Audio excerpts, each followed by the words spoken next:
I feel good today. Welcome. Yes, folks, your ears do not deceive you. It's been a long time coming, but you are right now in this very moment listening to season 2 of Shakesha and the White Boy. I am your host, Ryan Dinger, better known in these parts as the White Boy on account of my blindingly bright whiteness. But of course, I am only one half of the special sauce that makes SATWB what it is, and you can hear my co-host laughing now. And some might say I'm actually the lesser half of the show, because right now I am joined by my badass boss bitch of a co-host.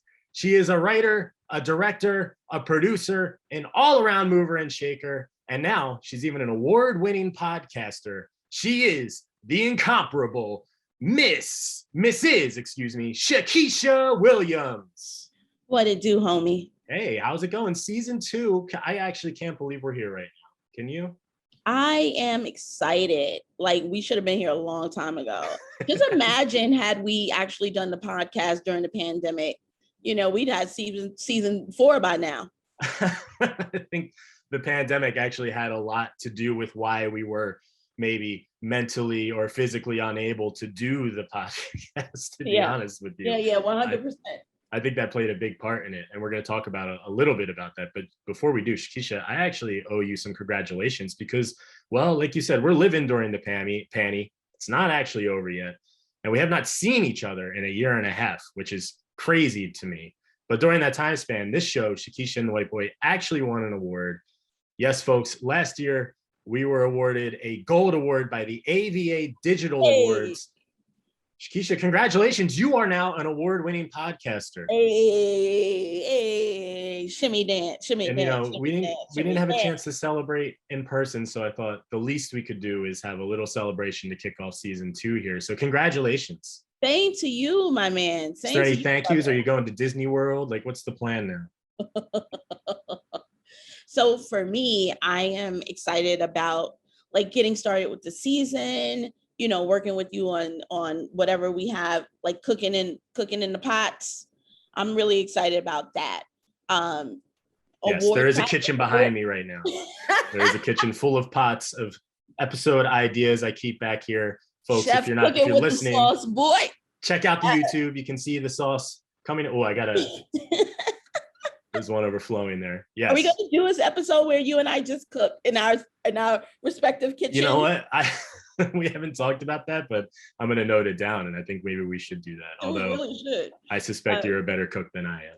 I do all right. I'm not a plater, so you won't see me like plating, but it tastes hella good.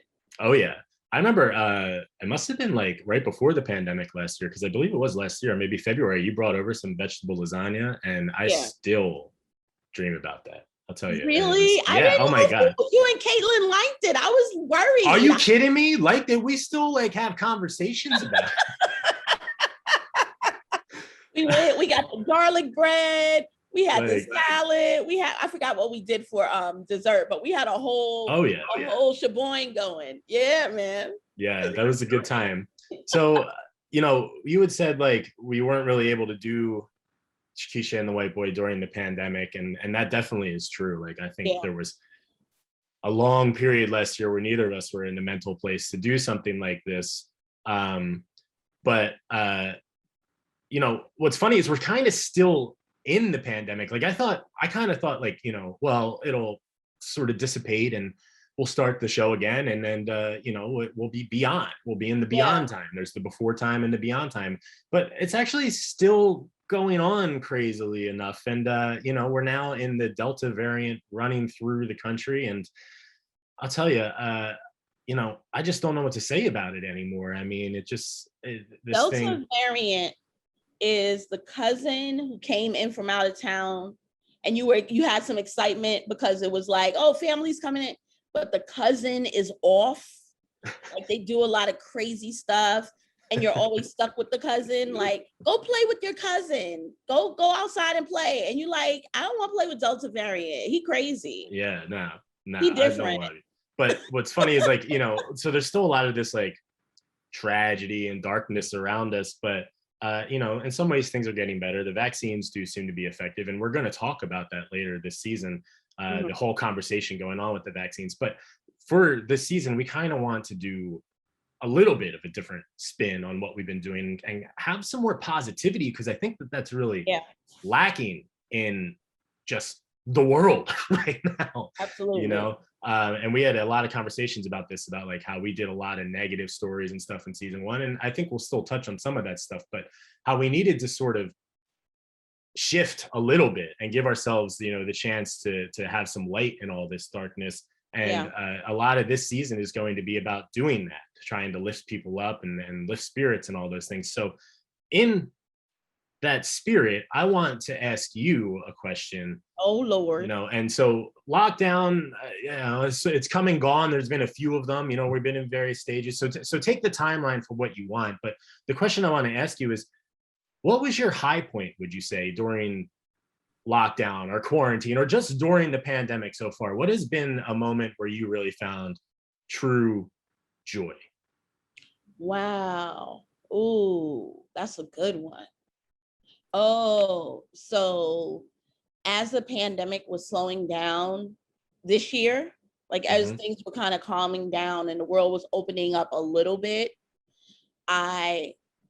there was some risky business on my part, I'll admit. Yeah. We all had to make those do that math at various points. Yep. I went to a water park resort. Okay. Yes. With the family. I don't want flumes and everything. That was very risky. Yeah. I also went to Fort Lauderdale. Yeah, I mean, I saw when you were in Florida, I was like, well, woo, yeah. Good luck. On the beach chilling. Like what I did is, so the beach kind of, you never felt like, because it was like early spring, late spring. Sure. And there were people and it was warm, but you never felt crowded where I was. Yeah, I feel like beaches are okay for the most part. And in spaces that there were more people, I masked up. Yeah, of course. Yeah. I had a shield mask. I had the face, like I did what I needed to do. Yeah. And we went to Miami, and there were just way too many people in Miami. Like they were bugging. Like it was just straight up like New York in Harlem. Yeah. 125 on a summer day during Harlem week. It was like, what are y'all doing out here? And it freaked us out a little bit. We ate, and then we turned back around and went back to Fort Lauderdale. So I did do some risky stuff, but I also went to I went to California to shoot a pilot. Like, so there were things, and that I'll tell you was one of my like traveling and getting out. Yeah. Those things gave me a lot of joy. Yeah. I remember you talking about being out in LA working on the pilot, and that actually is a perfect segue, because you were working on a show out in LA. You were in the Hollywood Hills, I think you told me. I was. Which is dope as shit. But you were out there working with today's guest. Yes. And we actually talked a little bit about how we sort of shut down for a good portion of the pandemic. Well, today's guest, Tamieka Briscoe, who is the creator of QT series, did exactly the opposite. She created, wrote, and directed 2 full seasons of a TV show, all while working remotely. And like, that's pretty incredible what she was able to accomplish. We had a great conversation with her about it on a new segment we're calling Art of the Grind, that we're going to tell you a little bit about later. But of course, this is SATWB, and we've got to give the people what they want. And so as always, we are going to start with a little segment we like to call What the Fuck? What the fuck? What the fuck? What the fuck, Richard? What the fuck? All right, Ryan. So today's WTF is something that came on like across my radar just recently. I don't really watch the news anymore. Because it's very, like, I don't get a lot of things that I would like on the news, particularly American news. So I have noticed that. Yeah, so it's a downer. It's a bit of a downer, the news lately. I It's picked up on something that. you've seen as well. Yes. So I came across this TikTok from a gentleman. He goes by the name of Tizzy ENT. Mm-hmm. And he was talking about a case of, well, basically Ron DeSantis, governor in Florida, is balking against parents having to make their kids wear masks because it's mandated that children going back to school, the government has mandated children going back to school are to wear masks in the classroom. Mm-hmm. He is saying that I will not make parents do this. The people of Florida know that they can stand by and I'm here for them. Meanwhile, a young couple, one of which was a former American Idol contestant, Shakesha. I don't know her last name, and I apologize for that. Shakesha has a young son and was pregnant with her second child.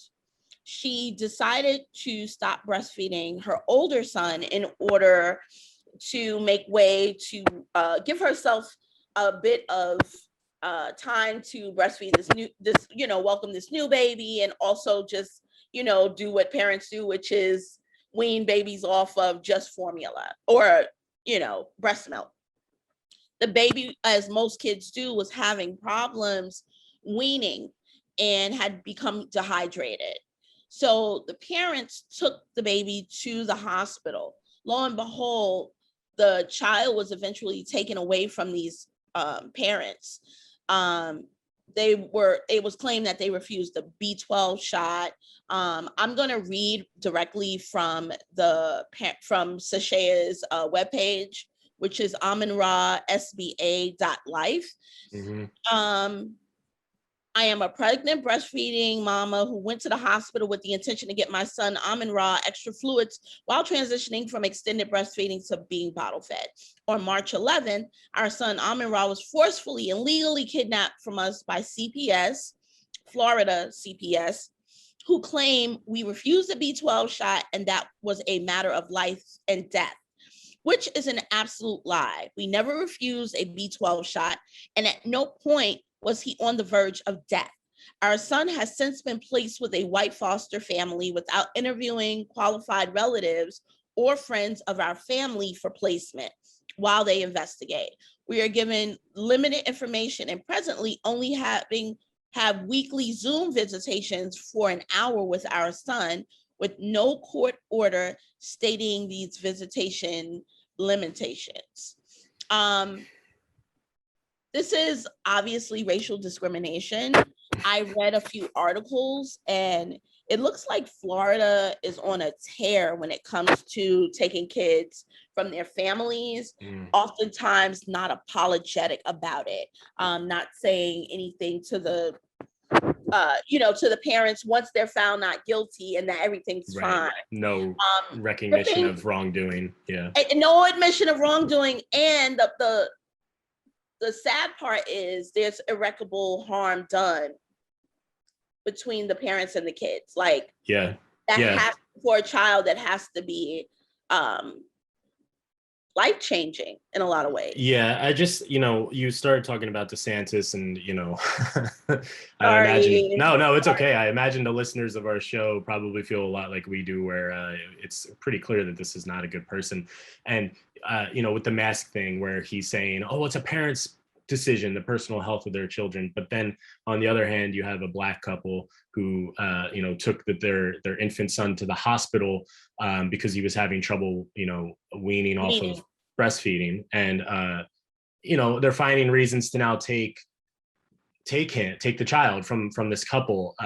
Mention they stopped them on the road and took their second baby girl who was just days old from them. Yeah, that was the second part of the story that happened just a few days ago. They've now taken their second daughter, or their second child, their daughter. The hypocrisy is a bit on the nose, I feel like, because like DeSantis says, it's a personal health decision to wear a mask or whatever, and we're not even going to talk about whether that's true or not. We have our thoughts on that, but how can you say that this is a personal health decision, but then, you know, breastfeeding, all these other things, well, they're not. And now we have a right to take your kids. Certainly race plays a part in it, as it so often does on our WTFs. Yeah, I just think it's, I'm not surprised by it anymore. Yeah. Yeah. But I do wonder how you don't see the optics, you know, how like someone can be like, well, you know, that you can't mask up your children and that's a parent's personal decision, but like something like breastfeeding or a B12 shot, all these things. And again, I'm not debating whether it is or isn't a personal health decision. I'm just saying like how can you have this logical disconnect, you know, where like you decide that certain things are and certain things aren't. And, you know, it's this country sucks, man. We're allowed to put our heads in the sand. This is not the 1800s, the early 19th century, where it was harder to obtain information, where it took weeks to get information from state to state. Letters had to be sent out. We are in the information age. If nothing else, all you have to do is look up the facts. There are thousands of videos, thousands of healthcare workers who talk about these things ad nauseum. Just look it up. Yeah. But because the internet and AI, we talked about this in a previous episode with Kendria Wade, how it has become a bit segregated. Mm-hmm. Information is so we tend to get from Google what we want to see. Yeah. You know, so people are now not even flooded with all the things that would help them make better choices and decisions. And you know what? I'm giving people too much credit. Let me stop.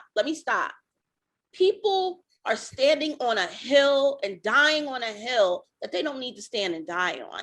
And I feel so bad for these two parents, because even if everything after this works in their favor, right now, they're being painted as bad parents, as parents who are abusive, and a mother being taken away from her days-old child. I can't even imagine what she's going through right now. I hope that they get good representation as far as the law is concerned and are able to get past this. Yeah, so 100% on all that. Shakesha actually does have a GoFundMe. If you go to her Instagram, which is at Shakesha, SYESHA, and click on the link there, you can find a GoFundMe. She's looking for help with legal fees and helping to rectify the situation and reunite with their kids. So I think, you know, I wanted to sort of just point out DeSantis, but I think what I'm going to do actually is just point out the entire state of Florida and ask, what the fuck? What the fuck is going on down there? Enough is enough. What? Fuck. What the fuck? What the fuck? What the fuck, Richard? What the fuck? And we're back. WTF, the first one of season 2, and I have a feeling that is not going to be the last time that the state of Florida or Ron DeSantis appears on WTF. The way things have been going, he may join the WTF Hall of Shame, in fact, who I believe we inducted Tennessee Governor Bill Lee into the Hall of Shame last year, and I think DeSantis may not be far behind, and I do suspect we'll see Bill Lee on WTF at some point this season as well. But we're moving on now. We're moving on to better, more uplifting stories, and now we're super excited, folks, because we're debuting a new segment. Well, sort of debuting, because we did do a version of Art of the Grind on the last episode that we did, the holiday special, but it was with me as the guest. Now we have an actual real guest, not a fake guest like me, you know. So a guest. I was. My alter ego was a guest. Yes, Art of the Grind.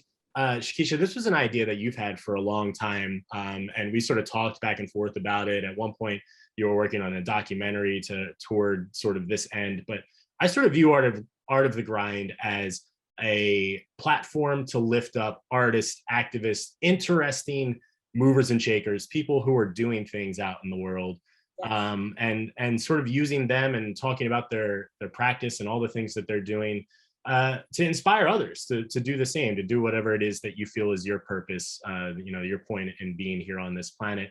And I'm super excited because our first guest was someone who you suggested, one Tamieka Briscoe. We talked about her in the intro. She is the creator of QT series, but certainly you know her better than I do, Shakesha. Yes. She's the first guest today on Art of the Grind, and I'm super excited about it. Well, first of all, Tamieka and I worked together. I was her crowdfunding manager, and we've raised $40,000 in 40 days to make her pilot reboot of her show QT. So shout outs to the team and Tamieka on that note. But I'm just going to give you her bio just so that you can know a little bit about her. Tamieka Briscoe is a screenwriter, author, and director from Washington, D.C. Her work includes a digital series, QT, a project she wrote, produced, and directed remotely during the spring of 2020 while in quarantine. Her debut novel, Like a Moth to a Flame, along with numerous blogs and essays on love, dating, and relationships for various platforms. Her articles have been featured in publications as the Baltimore Sun, the Gazette, and while writing fiction and blogging have always been her passion, in 2013, Tamieka added documentary filmmaking to her repertoire with a single life, dual perspectives on modern dating. A true connoisseur of all things media, she also hosts her own podcast, Talking with TB, where she and featured guests discuss dating and relationships. She holds a bachelor's degree in communications from Bowie State and a master's in journalism from University of Maryland. So right now she's in LA doing her thing, and I can't wait to get this started. Welcome Yeah, to let's the do it. It's an stage. impressive bio. Let's jump right into it. Here's Come our on, conversation. Tamieka. Yes. Yes. Now here's our conversation with Tamieka Briscoe.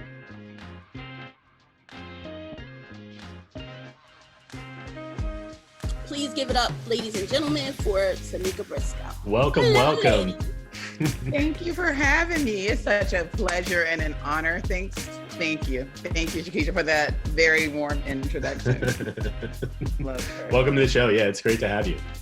Thank you, Ryan. Great to be here. I could have honestly just read your bio, which is chock full of stuff. Like, you have a pretty thick bio.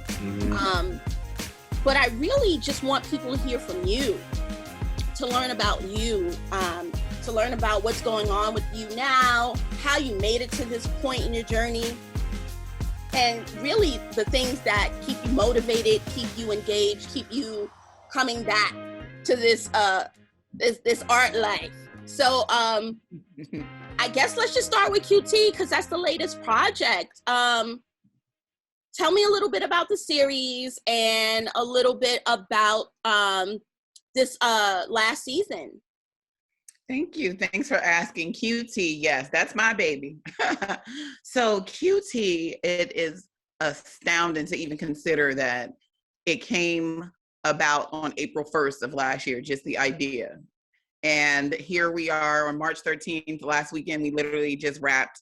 I saw my editor downloading a bunch of stuff this morning, so he's cutting up the very last episode of the series. So we did 2 full seasons of a show completely in quarantine. And that is unheard of, at least in my life and my circles. But QT, it is a digital series, as you mentioned. It's a romantic drama / comedy. And it's made by a cast of predominantly people of color. So that makes it a little more exciting, like what we were able to put our heads together and come up with. And it is centered around Los Angeles millennials and how they're coping through quarantine. Like, so that's their dating, their marriages, their divorces, their careers, their family. So it's just been very cool to put together. And our season 1, we put on YouTube. Season 2, we developed an app called Spirals TV, which is on Roku. And so both seasons are streaming there. And we are actually in the process of getting larger distribution for it. So we're getting that packaging. It's such a daunting process, but very exciting.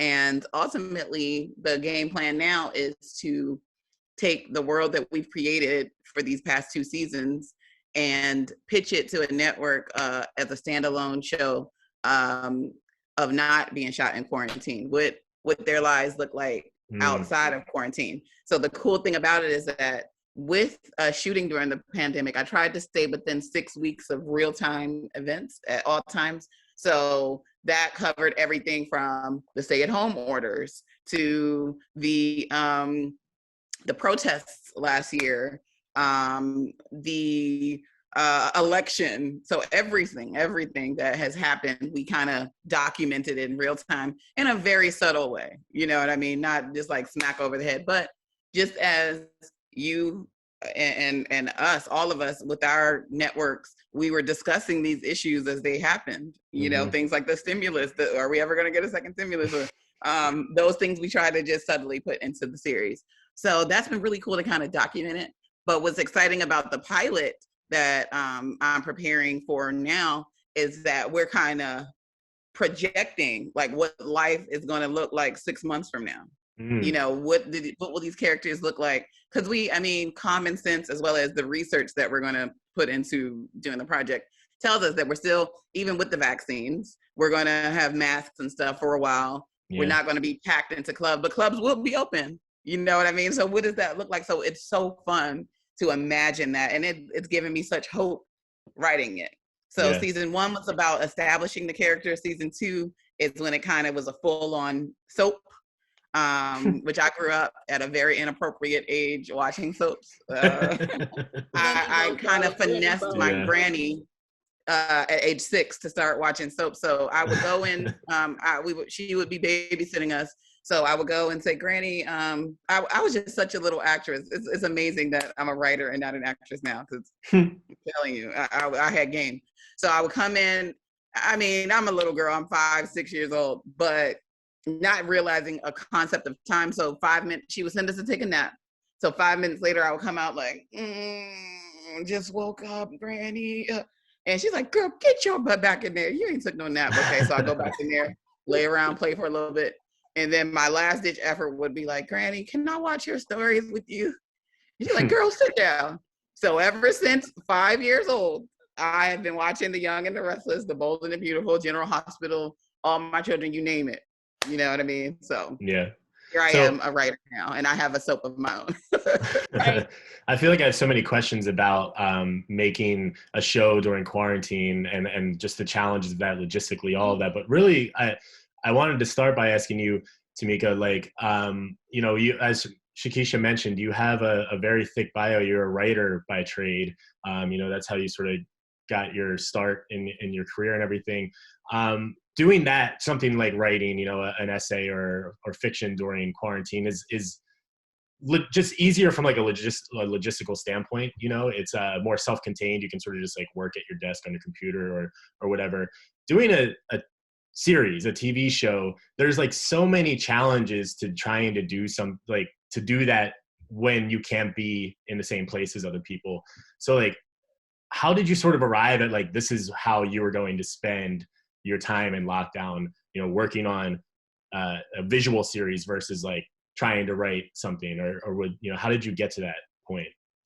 That's a great question. And to be honest, I have no easy answer that just fits like a PR example. Mm-hmm. The truth of the matter is, I think that's what we want, is just the truth, Yeah, the truth. This is exactly how it all happened, April 1st. Yeah. So I literally, I'm a woman of faith. So I literally was going to church online. Everything switched to online. And my pastor, I go to One Church LA, the Potter's House, one LA, and my pastor's Teray Roberts and Sarah Jakes Roberts. So I'm a journalist by trade. Like before I even got into screenwriting, I have degrees in journalism and a master's degree in journalism. So media is like everything to me. I never even thought, even though I did always want to be a Hollywood writer since I was a little girl watching the soaps, I never really thought that was a practical route. Especially since I went on to have kids and all that.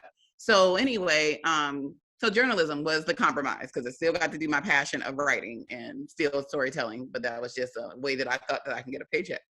So that's what I went with.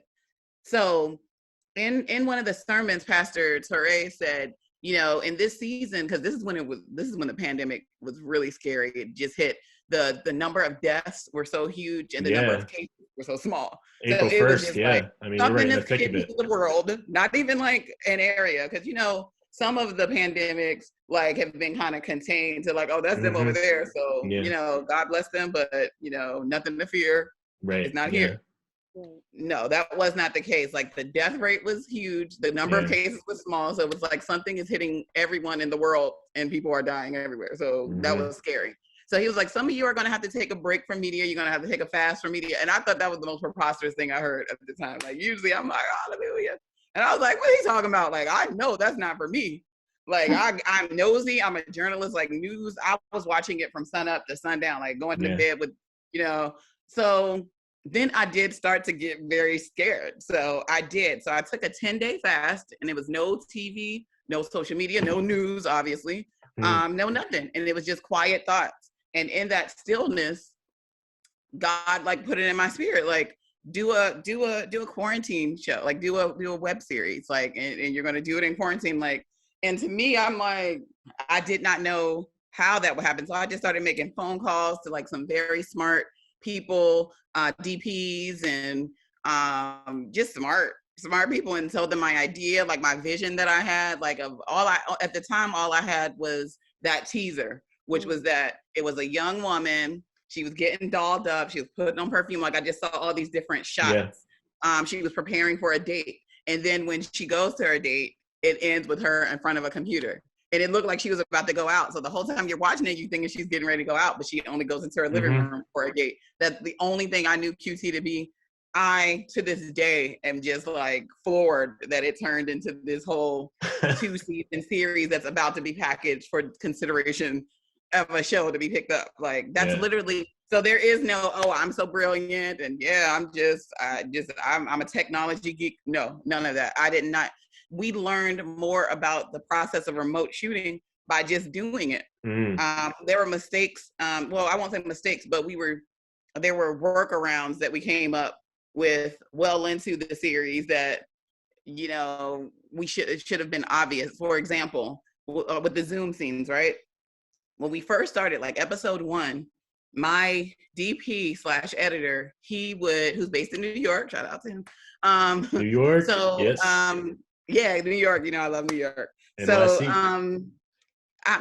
we were taking the individual footage. Like every actor was doing their own thing. He would recreate a frame and put it all in a Zoom to make it look like it was Zoom. And we did that every episode, and he hated it so much. So the actors weren't playing off of one another. They just knew their lines. Never. Wow. No, for the FaceTime scenes, they don't play off one another. They're looking at themselves. That's what makes it. But they're on a separate device. They're using the Zoom and they can hear each other. So, but in the camera, they're literally looking at themselves. And that's what's so remarkable for them to build that kind of chemistry. My team is amazing.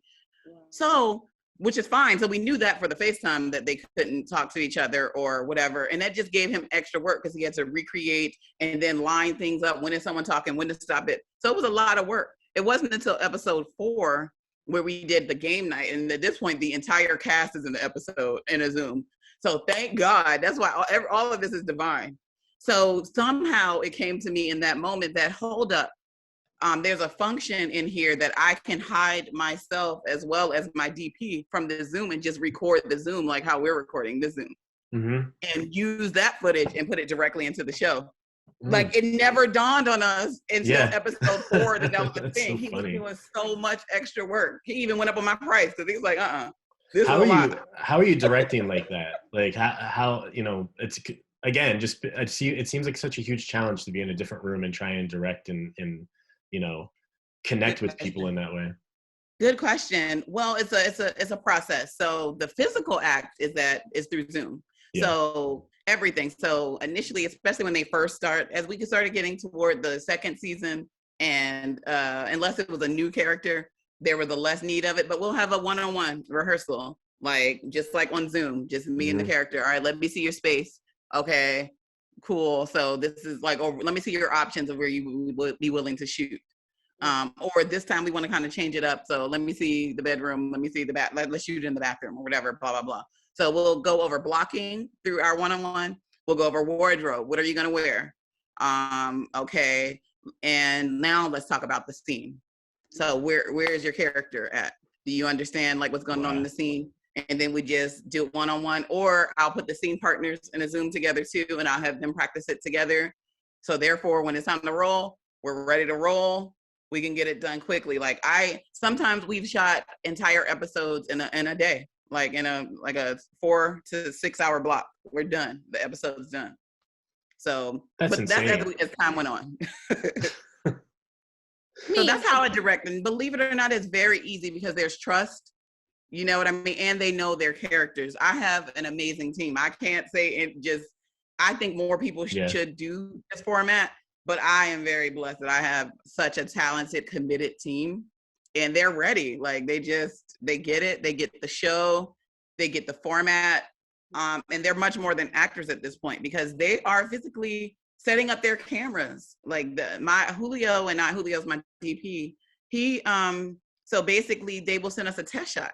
They'll just send us a test shot. Like, so once we got it framed, we think we got it, send me a 3-second video to both of us. And I'll say, okay, get that out of your background, or that's not really your character. That's really you. So let's lose that poster and you know what I mean? Let's put something else here that'd be more true to your character. So it's a collaborative process. I wish I can sit up here and say it's me.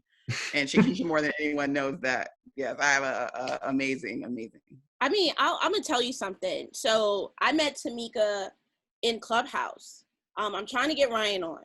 Trying to get Ryan to dump. Come on, Ryan. Let's go, Ryan. Best Clubhouse life going. Eventually, we will all be able to join. I don't have an iPhone. It's not like I have no, I don't. I am on a MacBook right now, and I did tell Shakesha I would look, and they don't have a MacBook plug-in yet. No, so it's not like I have an aversion to Clubhouse. Got you.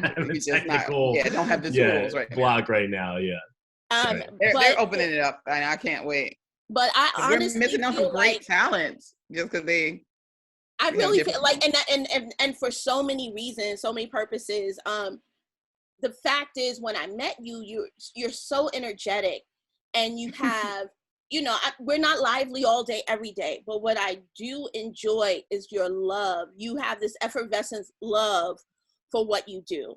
Even with, and I'm a director. Ryan actually, he was in a episode of Curvy Girls Rock. That's true. Yes. Which one? In the museum scene, episode 4. It might be episode. I gotta go back and watch it and look for Ryan. It's funny. It might be episode 4 or 5, but it's a museum scene, and he's in the scene. He's actually in episode 3, and then he's in episode 5. I remember I was supposed to have a different role. I'm with a star. That is great. No, he's unfortunately not one of the weird bar guys. He's not. That was what I was supposed to do. Though, remember, I was supposed to have one of those roles. Yes. That would have been hilarious. Unfortunately, the shooting schedule didn't work out. But right. Gotcha. That's so cool. I'm gonna be looking for you. He was there to support. So, but he saw what it takes to make something like that happen. Thankfully, I had a lot of good friends. My actors were amazing, and they didn't just roll with me for the year. They rolled with me over a 4-year period. So having the added stress of 2020 with your actors and, all of the things that probably plague you as a director. And really quickly, was this your first time directing? No, it wasn't my first time directing, but my first time directing a weekly series for sure. Right, like it could definitely add up to the amount of time of a feature. Like it could totally be as long as a feature when you do, episode. And some of your episodes are like season 2 is like 45 minutes. I was going to say this is much longer. This is a couple features. Yeah. Like some of my episodes range from anywhere between 18 to 45 minutes. Yeah. So there's a couple of features. So and with all of that, you still keep this light about you when you talk about it, and that's why I think so many people are encouraged by you. But I just want to hone in on the part where you said, you know what, I'm gonna make this happen. If you could walk me through the day you said, you know what, I'm gonna write this. Like, was there any fear? Was there any trepidation? What, did you let it go? Did you just kind of leap into it? Or were you like, I don't know? Like, what was that? Like, how was that process? It was amazing because, like I said, like God put it in my spirit, and God has given me so many great ideas over the years that I just left in a notebook somewhere, and then next thing you know, I see it on a network. So I really have come to grips with that. Like God will give you an idea, and I think how God does it. I don't know. I'll have to ask him when I really come face to face with him. But it's like, I think he drops an idea out into the universe. Mm-hmm. And I think the first person to grab it and go with it is the person that gets it. Like, I'm telling you, I think I've cracked the code. Like, because I've seen it, because it's like so many ideas for things that I had and didn't act on, and especially for shows. Like, I'm like, yo. And then, and I mean, there's other times that you could be ripped off. That's true. But it's like, I didn't even talk to anybody about this. I didn't act on it. So for the first time, he put that in my spirit, and I grabbed it. It was like I sat down immediately, and all I had was that one scene, a girl getting ready for her date. So then I just kind of built it out from there. Like, okay, now I'll do what it looks like for a girl to get ready for a date. So especially during quarantine, she can't be with her best friend, but they can be on FaceTime together, and they can kind of talk through her outfit choices. And then you get a little bit of a glimpse into their personality. So that same footage, I just inserted into episode 1, because it was kind of a teaser. Also showed how the guy gets ready for the date. And like, so you see her spraying perfume, pouring wine, lighting candles, showering, slipping into a nice dress. And you see him throw a shirt on, a wrinkled shirt over some basketball shorts, and he shows up at the screen. I'm wearing sweatpants right now, full disclosure. To how it is. I'm wearing sweatpants right now. I'm saying? I literally have on a full dress. I'm so honest. I was gonna say, I have one, right.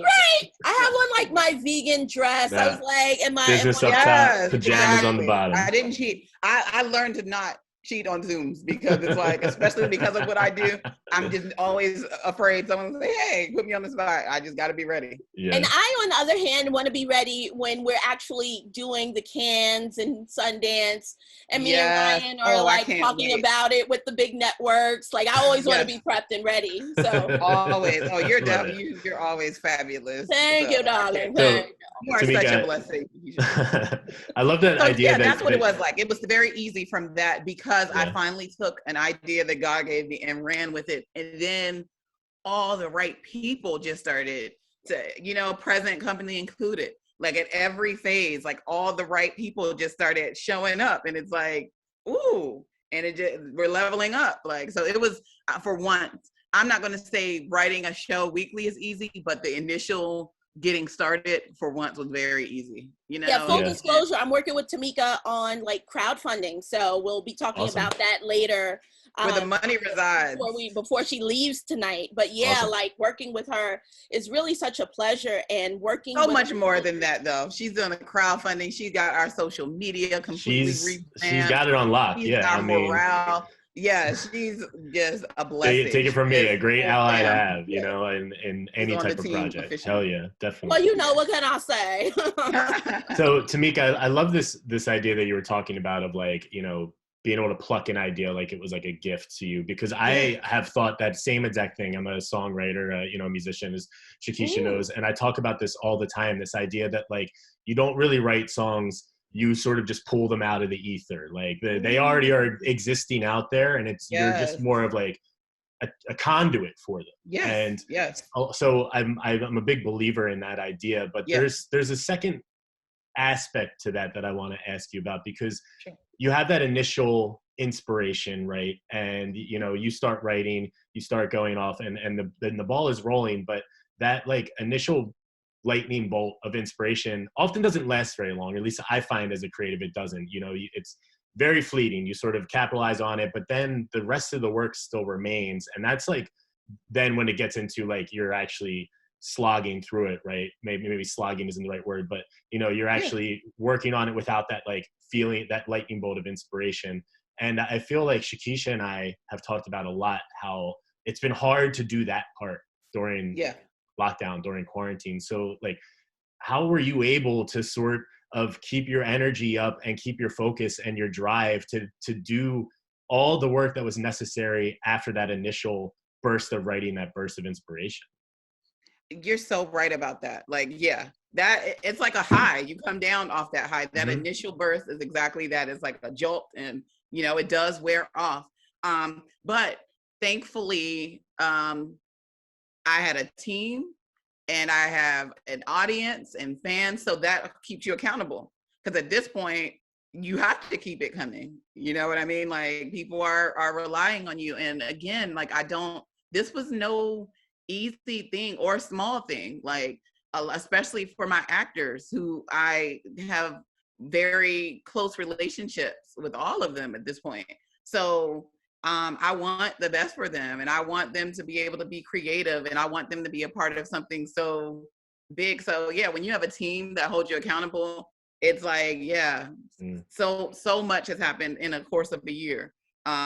Personal, professional, like setbacks, like a lot.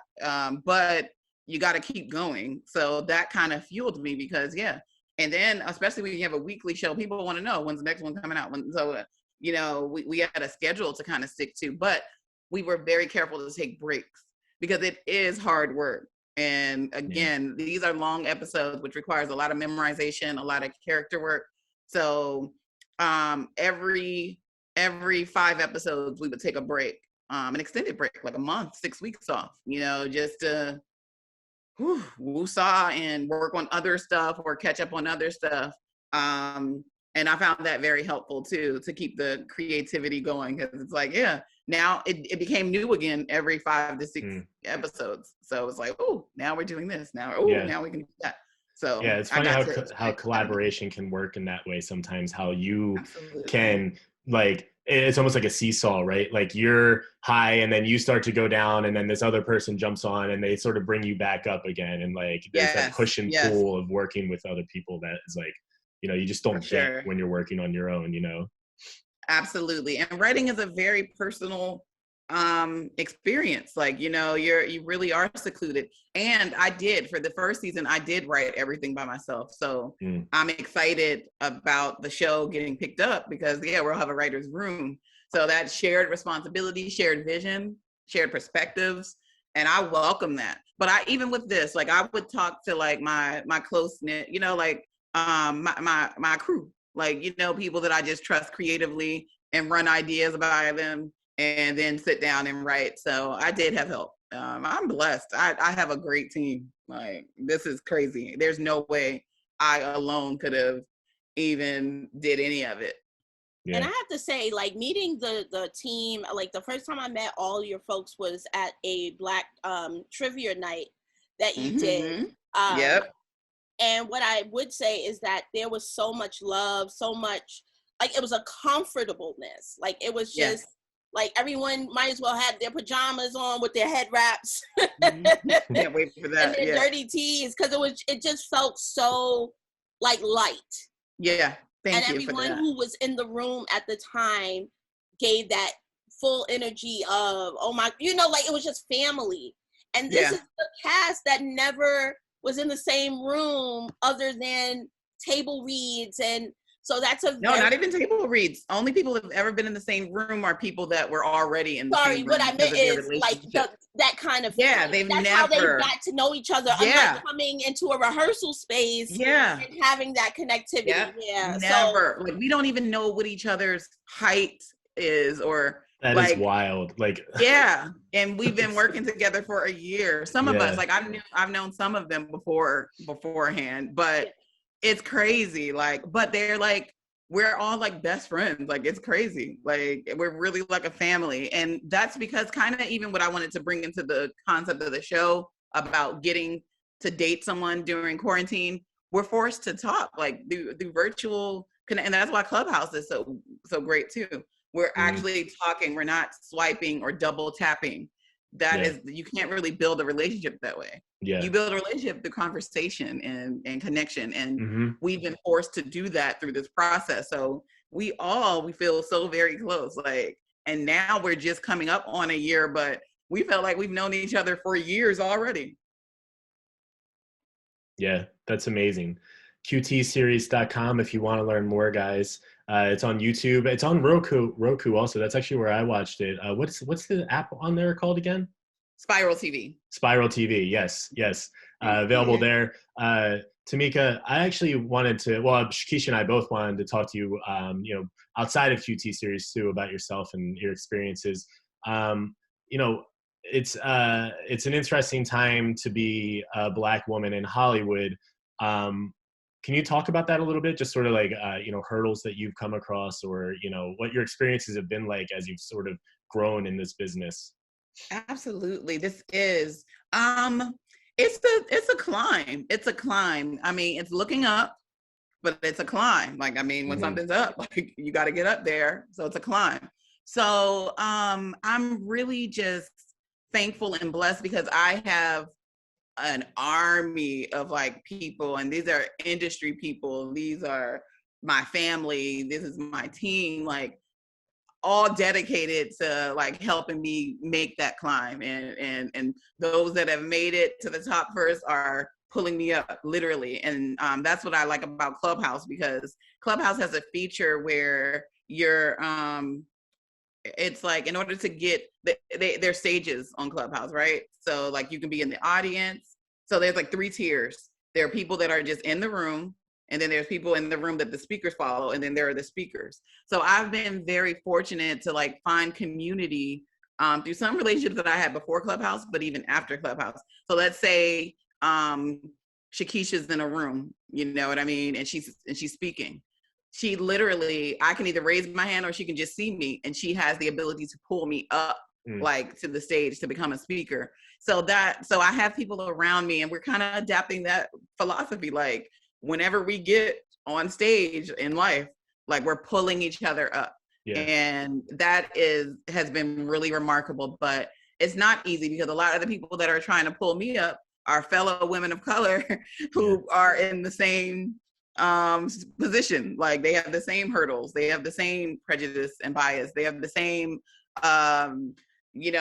financial restrictions. So, but some of them have like, broken that glass ceiling, and it's just remarkable to see us look for ways to pull one another up. So it is a climb, but we're doing it, and I'm excited, and I'm excited to pull people up with me. Like, and that's how we're gonna get there. And we have allies. Like I'm huge on shouting out allies, like true allies, people like you that would give a platform and partner with a woman of color, a Black woman specifically, because there's a difference, because there's, levels to the colors, you know what I mean, and what's acceptable or not. And and I have the same thing. My allies they know their privilege, and they're using that privilege to pull me up. So it's a great day. Cool? I can't lie. So you know what's cool about Ryan though? So you know the white guys who grow up in the hood, like the white so he's one of them. Oh yeah, we love Ryan is a white boy. Like he's a real white boy that just happens to live in Brooklyn though. He's white to the bone meat. Yes. Oh, I love it. And he's true. Guilty as charged. White to the white meat. And what I find about real allies is that they know who they are and they know where they can learn. But Ryan takes it a step further, and he not only learns, he informs. Like he takes people to tasks. And I always want to add that bit. Like, I don't want people to believe that allyship is merely taking up space with popular sisters who are doing it. You know what I mean? Like, it's cool. Right. Like, it's cool because Tamieka got like a good following on Clubhouse. So it's nice to, occupy space with her, because you might get a little love based on the fact that all these people come to rooms that she's in, right? But it's a whole believe me, I have those too. It's a whole other element when people are on fire for what's right. Who are on fire to take it to the next level. And that's they're going to say it in the dark and the light. And I like that. Yeah. You're going to say it. Because then, of course, you can say it in front of me, Black Lives Matter, but are you saying that at the dinner table with your uncle totally. who doesn't think Black Lives Matter? So I love that. I love that, Shakesha. I have said that, Shakesha and I had worked professionally in an office before. That's how we had met. And I feel like one time she had said something to me about like being outspoken about things and not being afraid to say something when, you know, when something needs to be said. And I kind of looked at her like, I feel like it's like a no lose thing for people like me, you know, like I'm a white guy in a world that's, you know, ruled by white guys. Like, what are they going to do? You know, like, and so it doesn't feel, it just feels like you're in the position to be able to do that. So why wouldn't you? You know, like the world has told you all along, you should be speaking, you know, your perspective is important. You should be putting it out there. So like, why wouldn't you use your platform then to speak for like what is actually right and what you believe in, you know? And I think a lot of people do sort of miss that, but it's not really like a sacrifice, you know? I really do. But I'm worried about you guys. I'm worried about white men because there's not a day that goes by that I don't hear like people are just not having it no more. Like that is not okay to like just accept that the world is like built for white men. So how are your brethren sorry for white men ones that don't embrace it like you and like how are they freaking out? What's going on? Yeah, it's a difficult conversation because it's not a time where, and I'm not even saying that this is necessarily wrong, but like there's not a lot of sympathy for white men in the world right now. And like, right, I'm noticing that. Yeah. And I'm not even saying like, I totally get why, you know, like there needs to be this push and pull, this pushback against centuries of, you know, what has happened in society, not just in the United States, but across the world, you know? So I understand like, but it is funny because I think that in a lot of ways, like how do I want to say this? Like everything that's being pushed up, you know, pushing against white men or like putting them in this position where I feel like if you're not as self-aware as maybe you should be, if you haven't had the experiences that you should have, it's easy to see how it feels like a personal attack. Yeah. And like, again, I think that speaks to the work that a person has to do, but you do wonder like, you know, at some point for it all to sort of like work, and this is obviously in the future, you know, we're not anywhere near this point, but at some point it's going to have to be like we're all sort of on the same playing field, right? And you wonder how you get to that point when you feel like there are these like huge divides right now, and it's like it's a really interesting question. I don't know. Like, I think white men are definitely not okay right now. Well, I've seen some have meltdowns on Clubhouse, so that's why I'm like, ooh, yeah. I mean, check on your white friends.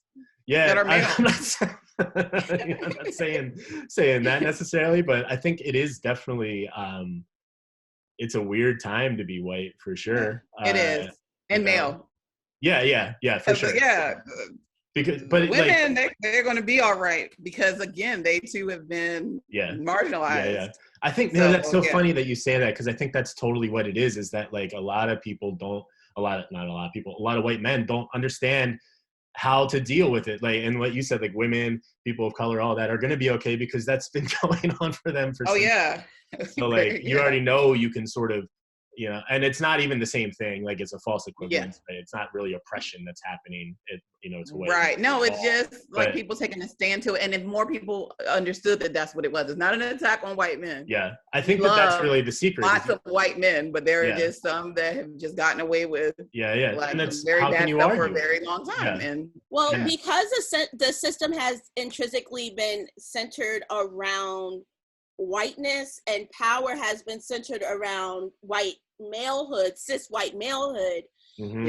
I could see how that could feel like an attack.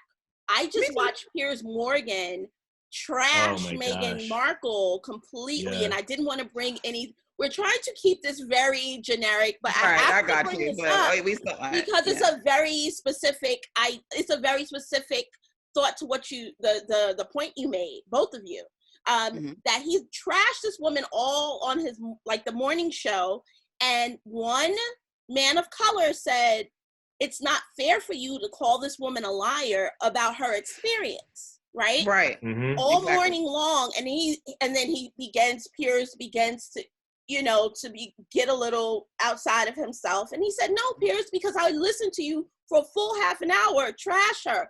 The very second that man stood up. Now he's a bully. Piers Morgan is a bully. Yes. He's been called out on Twitter and all kinds of UK publications. Jamila, what is her name? She's one of my favorite actresses because of the work that she does in the public eye. But she was on The Good Place. And she's like a really huge human rights advocate. And she said, Piers Morgan trashed me so bad. Back February last year, I wanted to kill myself. Wow. Yeah, This wow, man that's crazy. simply said to him, "You've been doing too much, basically. I know you Yeah. he said, I know you and Megan used to be friends, and now that you're not, maybe you feel however you feel about that." Piers stood up, walked out, and quit the show. Yeah. Just the unbelievable. fragility of your ego, the fragility that someone could possibly stand up to you and say to your face, not behind your back, not on behind your Twitter, back, not on a blog, or a tweet. Exactly. Literally look you in the eye and said, "That's bullshit," and call it out was enough for him to be like, "That's it." So the fragility of the system is what has white men, not having been challenged, not having been looked at, is what a lot of them are facing. And if you're not, and I think there are a lot of men your age, Ryan, who are doing the work, and then there's a large portion that is not. And kudos to those, like my homies, like my homeboys, I know they've done the work. I know they've done the work. Right. Talked about it intimately. Like we've gone and dug deep, and we're not afraid to get into the dirty of, like, even having this conversation in front of some white people I know would make them uncomfortable. Yeah. And Ryan's I hear that. Yeah, no, that's a bullshit. Like, and I know that's how he receives it. And that's not across the board. So I had to use that as a very specific example of the malehood, the white male fragility that you guys were talking about. Oh, yeah. I mean, I definitely have had conversations with white people where I've mentioned privilege and they get very offended or very upset. And they, it's equating their personal experiences. And I mean, we have an entire episode about this, Shakesha, about white privilege and about how, like, that doesn't mean that you haven't had like difficulties in your life or challenges, but like you have to recognize that there is a stacked deck, and that like systemically across the board there are advantages to being a white person. It's just absolutely. And in fact, in my opinion, that privilege is actually, it creates hardship. Like to me, especially, I'm a single mother. If I have $10 in my account, I can feed my kids for the rest of the week. Someone that comes from privilege, if they lose or their account hits lower than a certain amount, like they wouldn't know what to do. So that privilege is actually something that can harm you later, because it doesn't prepare you to deal with life. Because life, if this pandemic taught us nothing, most things are not within our control. I used to think things were, because like at one point I knew that I could, prior to March of 2020, I could order anything I want on Amazon and I would have it in 2 days. But at one point I couldn't find tissue, I couldn't find hand wipes, I couldn't find alcohol, I couldn't find Clorox, I couldn't find any of the things that I need. And Amazon couldn't help me, Walmart couldn't help me, my local grocery stores had sold out. You know what I mean? Only people that could help me is somebody on eBay for 10 times the amount that it actually costs. So you can't. That blockchain is real. That blockchain is real. Exactly. So that's why I'm like, but because of my lack of privilege, so to speak, like, I was able to maneuver through even things like, okay, this is how I can get that. This is how I can, do what I have to do. And worst case scenario, if we can't get tissue, as long as we have washcloths, we have whatever, figure it out. I mean, that's nothing new. Like, we're not gonna jump off a mountain because but thankfully it didn't come to that. But if it did, we would have been fine and probably even more sanitary than ever, because so I totally understand what you mean. And I think you see it not just from a racial standpoint, but from a gender standpoint also. Misogyny is harmful to men as much as it is harmful to women, because it sort of like creates these expectations of men of, you have to be macho and you have to be not in touch with your emotions and stuff. And, the fact is like men kill themselves way more than women do. And I think a lot of it plays into that, the inability to feel like you can express your feelings, to feel like you can, you know, it's okay to be sad, and all these things that like aren't, you know, part of the typical like gender role for a man. So yeah, I think it does hurt everyone, you know, privilege, misogyny, all these things in the same way. Absolutely. And oh gosh, like, yeah, because especially nowadays, like Gen Z is, is not Mhm. coming to play for anyone. Like they're upending everything as we knew it. Like it's not okay. They're even taught differently in schools. Like, you know, they're taught to be complex thinker and use critical thinking and ways that we weren't necessarily taught coming up. So Yeah. yeah, it's not okay. That's why statues are being, you know, things that just were okay, like statues that have been around for hundreds of years are being unrooted from the ground. Get it out of here. Like we don't want any part of it. And I think that's cool. And it's not just Black Gen Zs. In fact, in that arena, it's more so white Gen Zs, and that's really amazing to where we come. Like we're getting closer to Martin Luther King's dream than ever before. Yeah, Okay. that was beautiful. So I want to ask both you guys now, and Tamieka, you've been so gracious with your time. Thank you so much for being on the show. Oh yeah. But I think this might be a good way to sort of end it. I want to put the question to both you guys. So what you were saying, Tamieka, about Gen Z and it's them seeming to not be messing around with this stuff anymore. As Black women in this world who have lived on this planet now for a couple decades, do you feel like it is different? Do you feel hopeful about it? Because I know I do, but I also know that like it's easy. Like I just think inherently a person, you know, who's white and comes from my background, it's easier for us to sort of be hopeful and not be as like see things as with like as critical an eye as maybe someone who comes from an oppressed background would. So does it feel different to you guys also? Do you feel like, you know, this is really, it might be a changing point, and there's reason for absolutely. I mean, again, but I do think, yes, I am hopeful, and I do think like things have changed, but look at where it changed from. So that's like, but you got to think of what it is. So if I gave you a job today of clearing out like a landmine, like a landfill, like, you know what I mean? That's how, like, that is so overwhelming. It's so bad. It's so much trash. Like, where would you begin? So even with the best people on the job and the best technology, it's still going to take a while, because for the longest time we've been dumping waste like into this one place, and we're trying to get it to like a sparkling, clean, like just safe place that you want to eat off the ground. Like that's what we're trying to accomplish here. So yes, there is progress, and we're digging away, and there's enough people on the job, but it's going to take generations to undo generations of just toxic stuff. And you got to realize two sides of it. So we have like people that were born into privilege and all the ideals that have been passed on to them from their parents and their parents and their, like, so there's generations of that. And then you have on the opposite end, generations of people that don't have hope, generations of people that have been hurt, generations of people that have or know someone that's been caught in the legal system and can't get out, generations of that. Like, so, and then you have people like us that are like, yes, we can do this. But that's a lot of undoing. There's a lot of undoing. And sadly, it may not even happen in our time. But I am hopeful, because like I said, with each passing generation, even if you think of my generation, your generation, like we've gotten improvements. Like we have seen a Black president. We do have a current VP that is not only a woman, but a woman of color. You know what I mean? So these things were unthinkable, even at the beginning of our lifetime. Like look how long it took to get. So, but what do you think, Shakesha?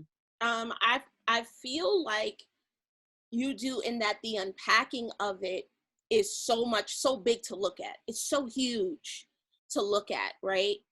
That what we have to begin to do, particularly those of us, you know, like Ryan, who's a musician and has an album, Jet Setting Music, check him out. Stop. I will, for sure. I will. Like, I'm already a fan. Tamieka, who has a series, QT series, Spiral TV, check it out. or me who has a web series. Like Curvy Girls Rock series, CGR, check it out.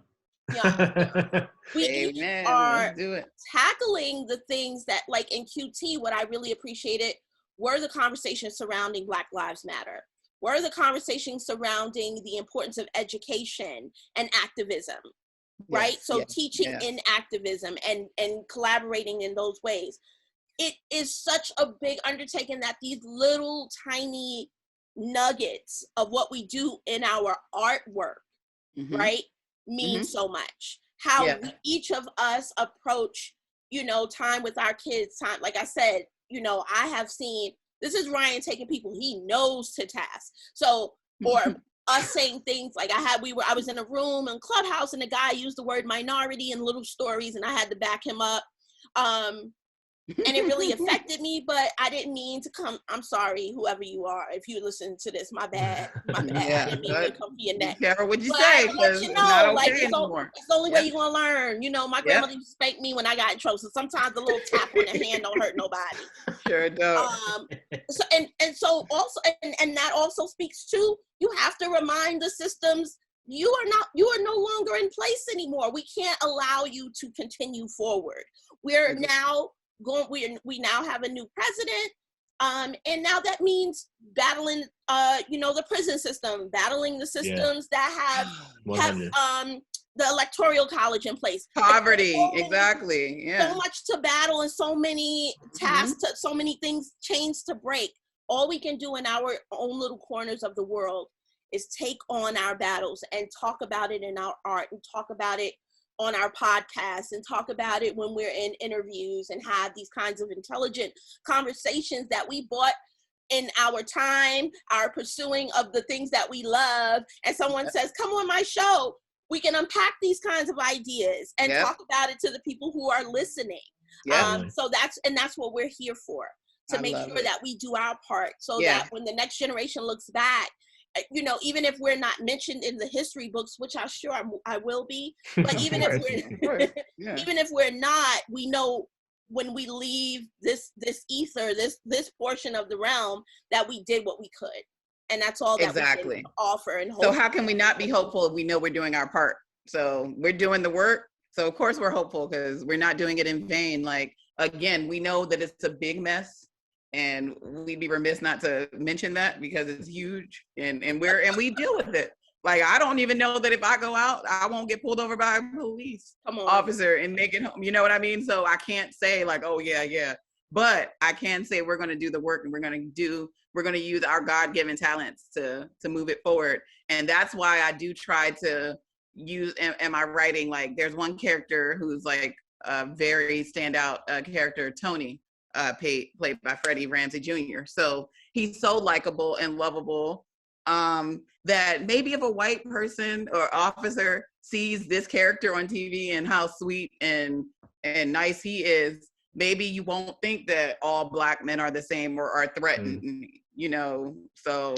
Or maybe even write that into your next season where he has a day interacting with white people where it's not his typical, he's like, what's going on? I'm having a good day with white people. I love it. Oh, that would be funny. Man, look at this. Her purse when she's close to him, and yeah, exactly. We're that would a be podcast. Funny. I don't think for this show, but I think room. that would be like a very funny sketch to do. Like, you know what I mean?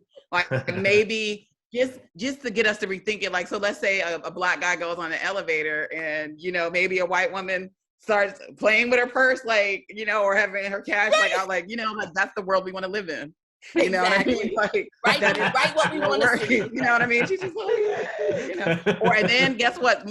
One of the $100 bills drop. He picks it up and he hands it back to her. And it's like, like that. We've arrived. Like, I love that. I love that as an image to work toward. A world where a white woman can count her money on an elevator. Yeah, Black guy walks Black man, and she's excited to see him. It's all good. Yeah. Yeah, wouldn't that be dope? We got to get on that. That would be dope. And that's another thing I love about being a creative and conversing with other creatives. Like, I get a new project an hour. Like, every time I turn around, no conversation ends up just like, hey, nice to meet you. It's always like, oh, we got to write that down. Oh, we got to do this. And I think that's why I came from DC to LA, because those opportunities just happen so much because of everybody's creative. Thank you so much to today's guest, Tamieka Briscoe. What an awesome conversation that was. And I think a great way to kick off season 2. Shakesha, you know, we laughed, we cried, we talked about whether white men are going to be okay or not. And we even came up with what we think could be a good idea for a QT series going forward, or at least a scene or something. Really productive conversation. I loved it. Anything you wanted to add before we send the fine listeners of SATWB on their way? I can't wait for the rest of the season. We got some dope guests. It's good to be back with the homie. What up? You know, like hanging out with you. I can't wait till, you know, we get together in real life. Oh, I hope that happens this season. You know, actually take together in a studio to make this happen. Otherwise, you know, thank y'all for listening. Hell yeah. Thank you for listening and continuing to be here with us. We appreciate it. Before we get out of here, we'd like to shout out to Berberock, the main man behind our theme music. You heard him at the beginning of the show. You can listen to more of his music at brbrck.com. Guys, if you have a question or a topic you'd like us to address on the show, please don't hesitate to send it our way. You can email us at shakeshaandthewhiteboy@gmail.com. And of course, you're here listening. You've made it this far. You're at all the way at the end of the show. So clearly you like it. So please literally like and subscribe to the show wherever you're listening, and follow us on the Facebooks, the Instas, and now you can even watch us on the Tube of Yous, or YouTube if you're not an awkward person like I am. Yeah, I'm super excited about season 2. We're off and running, and 1 episode in the can, baby. Come on. Let's go. Until next time. Bye.